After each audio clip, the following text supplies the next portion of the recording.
Hello, welcome back. I'm Brent Bergherm, and I am off on a little bit of a journey today. So we're going to head out and shoot some waterfalls out in northern Idaho, but I wanted to give you a quick rundown of how I've got the bag packed. This is a new bag for me, and I've just spent some time reconfiguring all the inserts and all that stuff.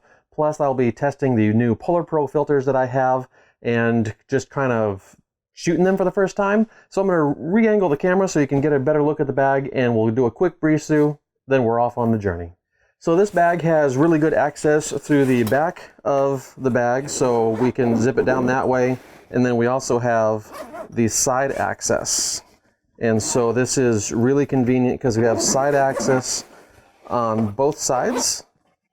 So I really like how we can access both sides of the bag without taking it off, and that's really sweet. And so now let's just open it all the way up and just a quick rundown through how the bag is configured. So I've got the 5D Mark IV, that's the 24 to 70, a 16 to 35 f4, and then the 70 to 300. And then here are the filters that I'll be testing. So I'm using the Filter Nest Mini, and I've got the 3-stop circular polarizer and the 6-stop circular polarizer and the 10-stop just neutral density from Polar Pro there. And then I've got a cheapo circular polarizer here that I had an extra slot, so why not just put it in there. I really liked how I was able to move these guys around, these dividers, and then how they attach to the side here, which is really sweet. So I can take that off and then I just move it up and down as I please.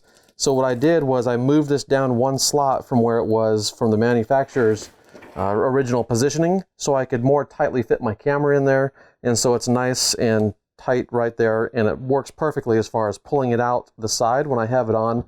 And then under here I've got the other filters I'll be comparing the Polar Pro to, and then underneath that is the Platypod. This is where my Sony is going to go. That's what I'm videoing on right now. And then let's take a look at what's in the front pocket. So in the front pocket we've got the Boundary water socks, first aid kit, towel, extra memory cards, headlamp, and so that all fits all in there.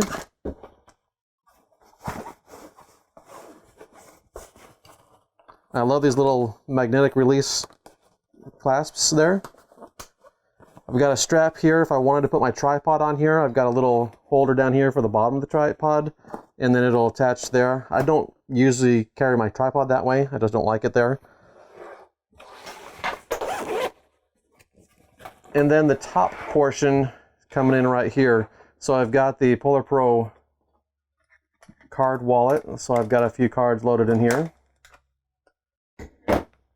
Book for notes, little audio recorder, batteries. This is the extension tubes for the Sony, in case I find anything macro I want to shoot. More batteries. This is for a polarizer filter for the 70 to 300. Lens pen, a couple of AA batteries, another cloth up here. And there's one last thing I want to show you, and that is if I didn't have this row of gear. So let's take all this out. And if I wanted to take this floor here from the upper compartment and collapse it and fold it out this way, I would totally be able to do that. It's actually able to rip apart, and I have access so I can make that a larger component and make this a smaller area for the camera gear. And I really like the flexibility of that. Really good stuff going on there. Well, it's time now to get on the road and go get some images, because it's been too long since I've been out and we just need to make it happen. So let's load up and move on out.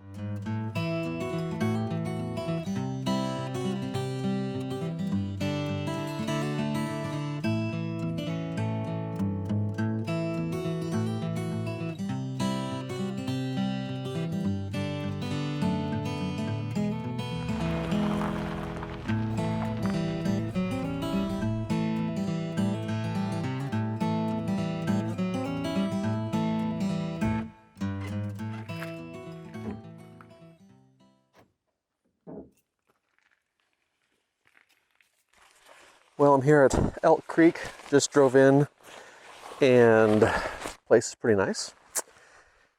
And looking forward to getting this going.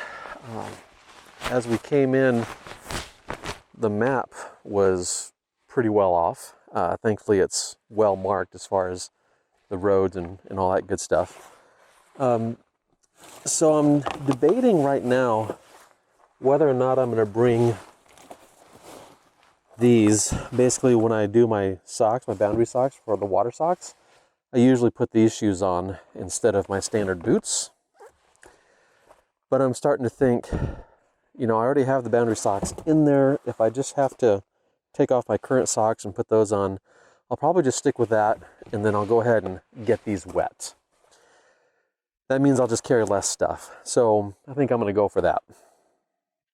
Otherwise, it's just time to load up. Oh, I don't want to forget the few snack bars that I brought with me. So I'll toss these in. I might even take them out of their bag. Don't need my Sony battery charger.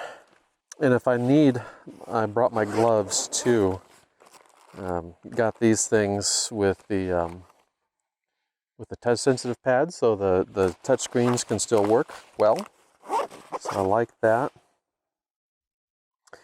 And then I'm gonna go ahead and, in case it rains, I'm gonna bring my umbrella. And then I've got some bottles of water I'm gonna load up on the side here. So after we get that going, we will be ready to get down the trail. So I figured I should probably tell you a little bit about my expectations of what I'm looking to shoot here. Quite frankly, I really don't know that I have a whole lot of expectations, because I literally looked up this spot yesterday. I was having basically a really full week, and I had a really full Friday, which usually come Friday afternoon, I'm done for the work week, and it's time to wind down. And this week, it was all about just going right up until, like, I don't know, 5 o'clock, 5:30, whatever it was. The way I balance my week is a little different. And I usually work all day on Sunday, and then I take off from Friday afternoon through Saturday night, and then I'm back at it Saturday night again. Well, this time it was working late several nights this week, and I was just like, I gotta get out. And then I worked late Friday, later than I normally do. And then Saturday night, I got back in the office, and I was there until 12:30, 1 o'clock Sunday morning, or I should say this morning. And I was just like, I've got to go somewhere. So I literally just looked on the map. I have the All Trails map, and I was like, all right, where can I go? What can I do? And I saw something out here in the middle of nowhere in Idaho. Figured it was only about 3 hours drive, and decided that's where I'm gonna go. So here I am. I did look up a little bit so I could get an understanding exactly what the falls look like, and trying to figure out, you know, is this even worth it to go, kind of a thing. And really, it's just about getting out. It's about escaping and getting a little bit of, I guess you could say, me time in. And, you know, it's also late October. It's also the Pacific Northwest. Fall colors are not that prominent out here, especially in this part of the Pacific Northwest. And so, yeah, it's just a trip to kind of take a break from everything else I got going on, and hopefully enjoy a little bit of beautiful nature, beautiful scenery, get some exercise in the process. And so that's where we are. That's where we're coming from.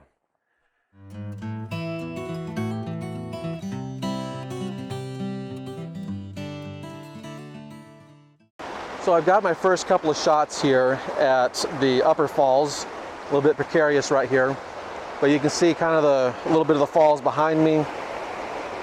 And I'll show you right now basically where the camera is set up. So I've got it set there, getting those roots along with the water. And I've got a little bit of a sample here of what it is with the different shutter speeds. So I'll just show them here on screen as I'm kind of talking about it. And this is with the Polar Pro filter. And so let me talk a little bit about my methodology.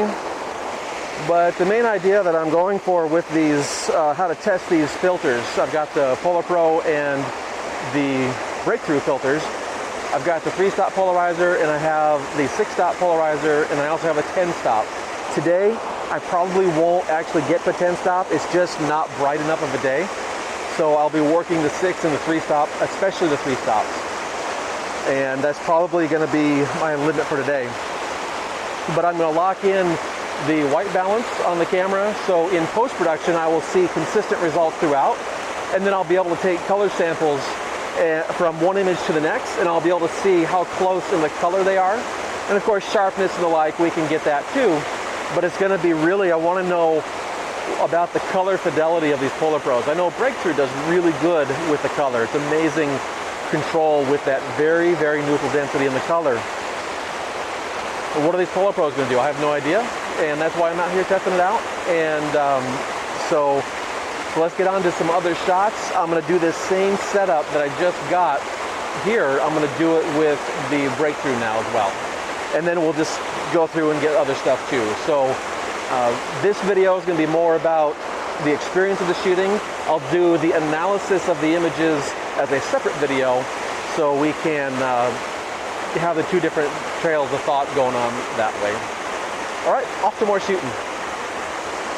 Okay, so I found an exposure framing that I wanted to go with that 6-stop, and it's this element right here, grabbing that little tree element, what do you want to call it? It's not really a tree, but whatever. And here's my framing. So the reason I want to do this one with a 6-stop filter is because I just wanted more of that flow of the water. I don't have cascading, crashing water with all the white foaminess that happens with that. I just have this flowing area that the polarization is not able to help get rid of those reflections, but I have a lot of others. So, you know, you can see the example here where the polarization is not taking effect. It's just hideous. So I wanted that to just become really smooth, and so I needed a longer exposure. Now I could have done a smaller aperture with that, but right now as it is, I'm already at f10, and that's pretty small. I could go to probably 14, no problem on this lens without it starting to have that diffraction going on, but I decided I'm just going to go ahead and let it ride with a lot more time. So it's 25 seconds is what I'm doing now, with getting that water just super smooth behind it, and then that helps the trunk and the leaves just really come to life with their texture, their shape, their color, and then all that stuff just melts behind it. So it's a really good application for a filter like this to really extend that exposure, and then I don't have to worry so much about the diffraction, because if I were to go down to like f29 or whatever on this lens, I start to have diffraction that causes the image to just not be as sharp, and that's certainly not what I want. All right, so I'm going to now put the Breakthrough on there, and we'll take a look at that, and we'll then keep going with other shots. I still have to make my way down the rest of the trail.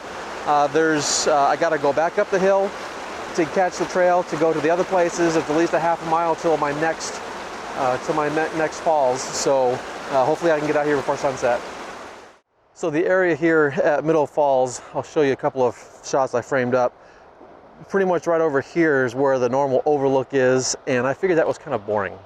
So I looked up around the edge over there, and then I kind of walked down the hill just a little bit over there and decided I didn't want to risk it. It wasn't a terrible trail, but I also didn't think it was going to be worth much. So as you get out in front here, there's just, you know, nothing here in the foreground that makes this an exciting view. And I can't get way down there to the bottom. So while this is pretty and all, I'm not convinced it makes a really good photograph. So I decided to come back here, and then let's take a look at my camera setup. Let's brighten this up just a little bit. Take a look at the camera setup here as I'm shooting through all these trees. And this is kind of what I wanted to do for that idea of fall color in the Pacific Northwest. This is about what we get here as far as fall color is concerned in this exact region where I live. There's some places that it certainly gets a little bit better and a little bit brighter, but I'm really liking these shots so far. I ended up putting my 70 to 300, but I'm in the neighborhood of 85, 90 millimeters at the most. And then I'm experimenting with different depths of field. And then the polarizer that I'm using right now is actually a Tiffin, because I don't have step down rings to fit the polarizers to this particular lens. So there we have it. And we're gonna head on down to the Lower Creek Falls now, or what do they call it, the Lower Falls area. There's nice 3 of them right here in a row, and that's where we're gonna head to next. So I made it down to the Lower Falls. You can see it there behind me, and it got a couple of good framings coming up, both with the Breakthrough and the Polar Pro filters. And I really liked the angle that I got basically down here. So let's take a look what I'm talking about. If I'm going way down here, and you can see where the camera is set up on the other side of the fence there, and I was able to grab some images with that fall foliage, that beautiful color coming in, and I was able to grab some images with that, and so I think that just really came together really well. And so as I zoom in here, we can just see the beauty of that, of those falls. It sure is a nice place. We don't have the opportunity to get anywhere closer, at least not safely. So if I were to do this like maybe midsummer and I could see a path that was dry enough, I might be tempted to go ahead and try it. But there's really no path here. It's pretty much just a cliff right off the edge, and it's down there. Boy, that's at least 50 feet, maybe 70 feet before you get down to the creek bottom. So that's the Elk Creek Falls area, and this is the Lower Falls. And so we started at the upper and now we're at the lower, and about ready to close it out for this evening. All right, it's time to head back on up the trail, get back in the car and head on home, say hi to the wife. The kids will be in bed by the time I get there, but that's all right. It was definitely worth it to come out today. Needed this type of experience to start off my week in the right path, on the right foot. And yes, just feeling a little bit more energized and ready to take on a new week.